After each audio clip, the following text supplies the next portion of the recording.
नमस्कार दोस्तों, मैं राकेश कुमार आप सभी का आपके अपने YouTube चैनल तैयारी जीत की बाई आर के सर में स्वागत करता हूं। और दोस्तों आरआरसी ग्रुप डी एग्ज़ाम्स 2022 में 9 सितंबर 2022 को थर्ड शिफ्ट का जो है पेपर ख़त्म हो चुका है और थर्ड शिफ्ट के मुझे लगभग सभी क्वेश्चंस मिल चुके हैं। इस बात पे वीडियो को लाइक कर दीजिए। इस चैनल पे पहली बार विजिट किए हैं तो चैनल को सब्सक्राइब करके बेल नोटिफिकेशन को ज़रूर दबाएं, क्योंकि दोस्तों यहाँ पे 100% रियल क्वेश्चंस ही देखने को मिलेंगे। इस बात पे दोस्तों अधिक से अधिक वीडियो को शेयर कीजिए।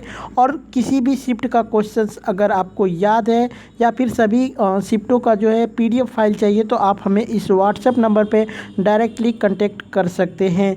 और दोस्तों क्वेश्चंस अगर ये रियल हैं तो ही इस चैनल को सब्सक्राइब करिएगा, वरना अनसब्सक्राइब कर दीजिएगा, ये हमारी गारंटी है।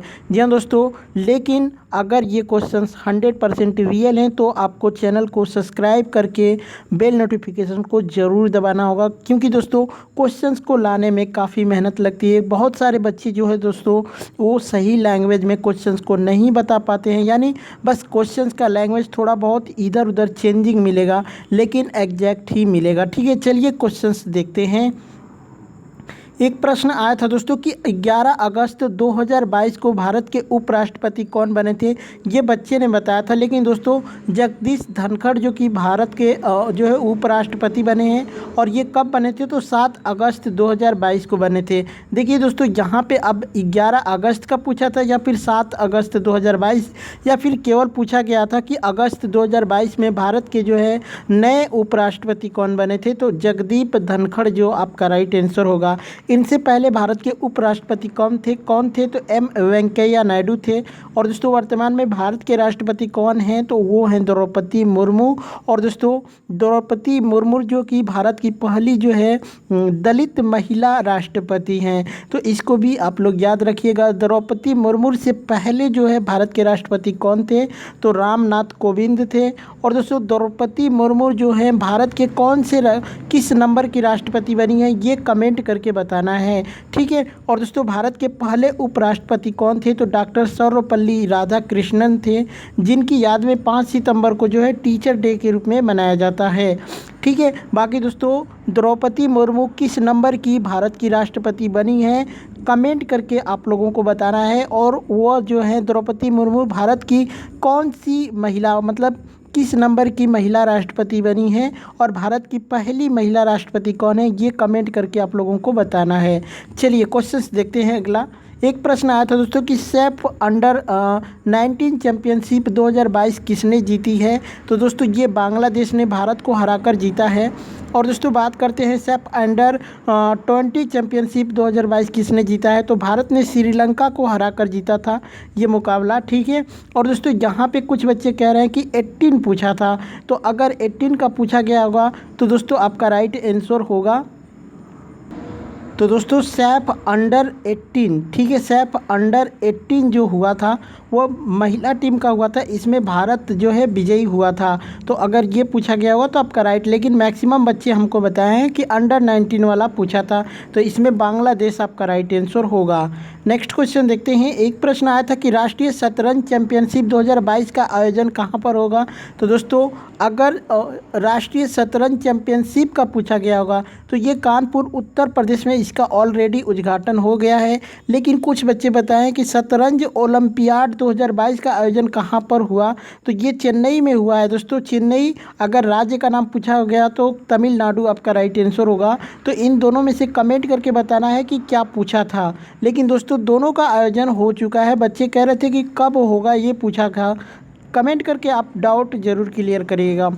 चलिए एक प्रश्न आया था कि इनमें से कुंभ का मेला कहाँ पर नहीं लगता है, दोस्तों ऑप्शंस में बोध गया था जो कि आपका राइट आंसर हो जाएगा। बोध गया कहाँ पे है तो बिहार में है, ठीक है। बोध गया यहाँ पे ही जो कि महात्मा बुद्ध ने उपदेश दिया था दोस्तों, तो बोध गया जो है आपका राइट आंसर होगा। चलिए बता देते हैं कहाँ कहाँ पे कुंभ का मेला लगता है, तो प्रयागराज में लगता है, हरिद्वार, नासिक और उज्जैन में लगता है।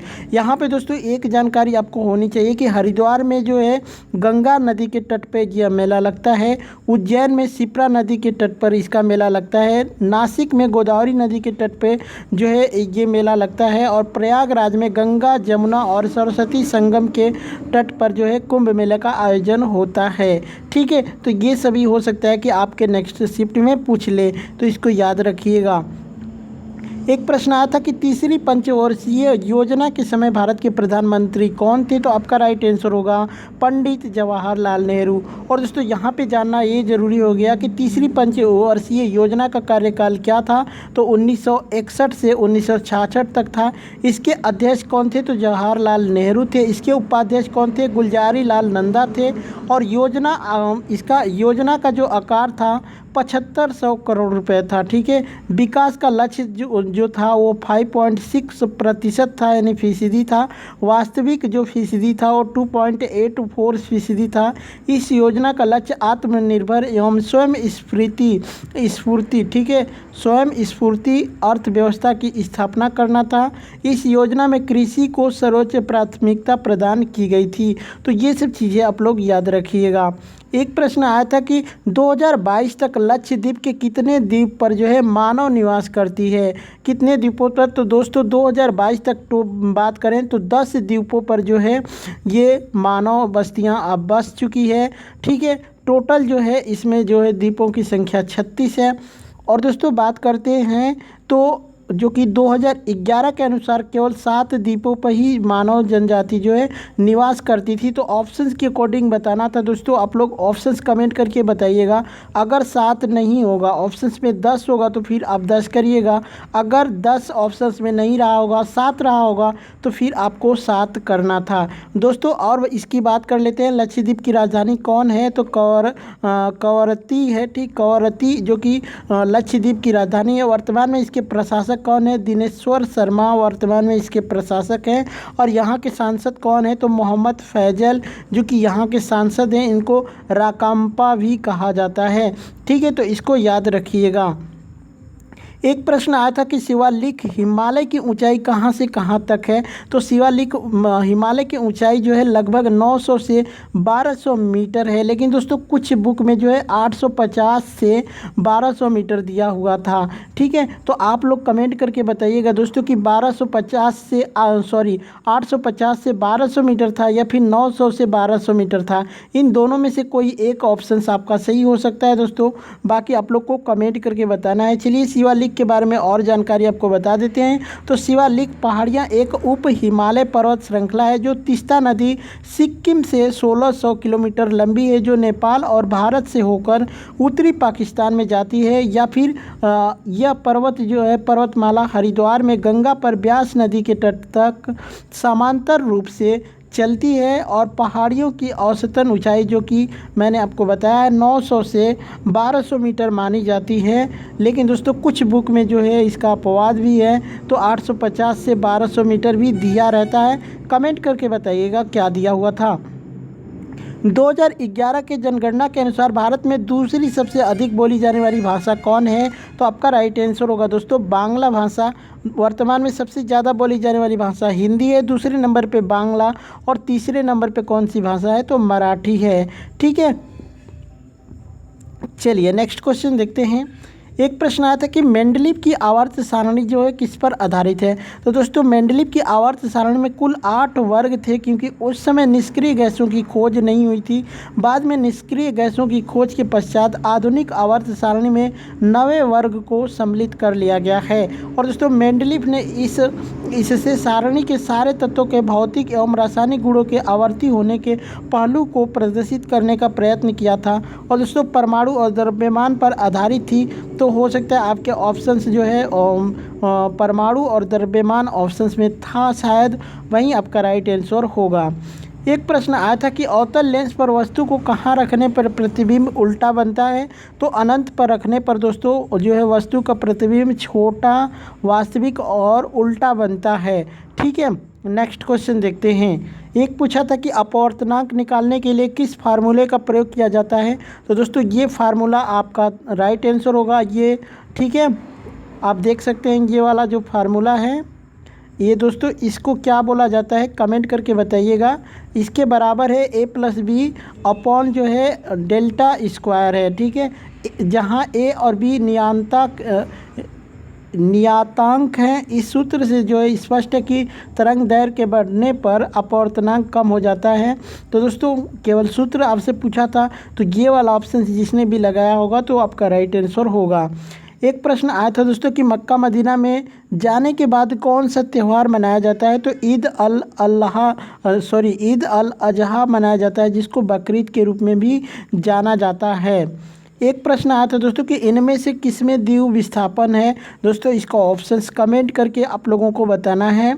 एक प्रश्न आया था कि इनमें से किसमें सिंगल बॉन्ड है, कोई रिएक्शन दिया हुआ था, रिएक्शन के अकॉर्डिंग बताना था। दोस्तों कौन कौन सी रिएक्शन थी, कमेंट करके आपको बताना है।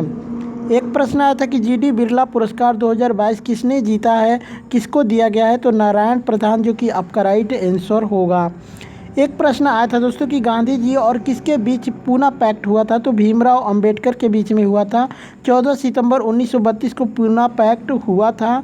पूना पैक्ट अथवा पूना समझौता भीमराव अंबेडकर एवं महात्मा गांधी के मध्य पुणे की यरवदा सेंट्रल जेल में हुई थी। अंग्रेज सरकार ने इस समझौते को सांप्रदायिक ठीक है अधिनिर्णय जो कि कहा था, जिसको कम्युनल अवार्ड के रूप में जाना जाता है, में संशोधन के रूप में जो है अनुमति प्रदान की गई थी इसके तहत। एक प्रश्न आया था दोस्तों कि रक्तचाप को किस में मापा जाता है, तो रक्तचाप मापी यंत्र, या फिर इसको जो है स्फाइग्नो मैनोमीटर से भी कहा जाता है। तो इस जो है स्फाइग्नो मैनोमीटर आपके ऑप्शंस में था, तो ये आपका राइट आंसर होगा।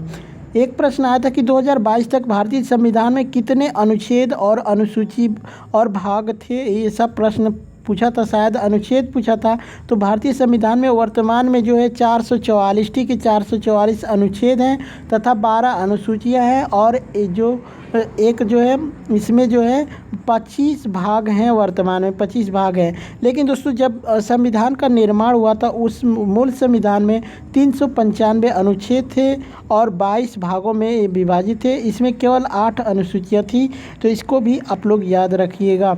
8वीं अनुसूची किससे संबंधित है, तो भारत की जो 22 भाषाएँ हैं उससे रिलेटेड है। एक प्रश्न आया था पोल और फोकस के बीच की दूरी दुगनी हो तो उसको क्या कहते हैं, तो सेंटर ऑफ कर्वेचर कहा जाता है, सेंटर ऑफ कर्वेचर कहा जाता है इसको। नेक्स्ट क्वेश्चन देखते हैं, सबसे ज़्यादा गर्मी कहाँ पर होती है। दोस्तों ये तो ऑप्शंस के अकॉर्डिंग ही बताया जा सकता है, लेकिन एक जो है नई खोज के अनुसार जो है राजस्थान में स्थित चूरू भारत का सबसे गर्म स्थान कहा जाता है। दोस्तों राजस्थान में स्थित चूरू में गर्मियों के दिनों में तापमान लगभग जो है 50 डिग्री सेल्सियस तक चला जाता है। ऑप्शंस कमेंट करके बताइएगा। आरएनए कहाँ पाया जाता है, तो आरएनए की रचना डीएनए जैसी होती है, इसमें अंतर सिर्फ बेस का होता है। आरएनए में थायमीन की जगह पर यूरोसिल नामक बेस पाया जाता है। यह कोशिका के अंदर केंद्र तथा साइटोप्लाज्म में पाया जाता है। आरएनए समानतः एक सूत्री होता है। बाकी दोस्तों इसका ऑप्शंस क्या था कमेंट करके बताइएगा। दोस्तों यही सब प्रश्न मुझे थर्ड शिफ्ट के मिले हैं, जो कि 100% दोस्तों यही क्वेश्चंस आपसे पूछे गए थे। बाकी थोड़े से क्वेश्चंस का लैंग्वेज इधर उधर हो सकता है, बच्चों को पूरी क्वेश्चंस याद नहीं रहते हैं। वीडियो कैसी लगी कमेंट करके बताइएगा, अच्छी लगी हो तो लाइक शेयर ज़रूर करिएगा। चलिए चलते मिलते हैं नेक्स्ट वीडियो में, तब तक के लिए जय हिंद जय भारत।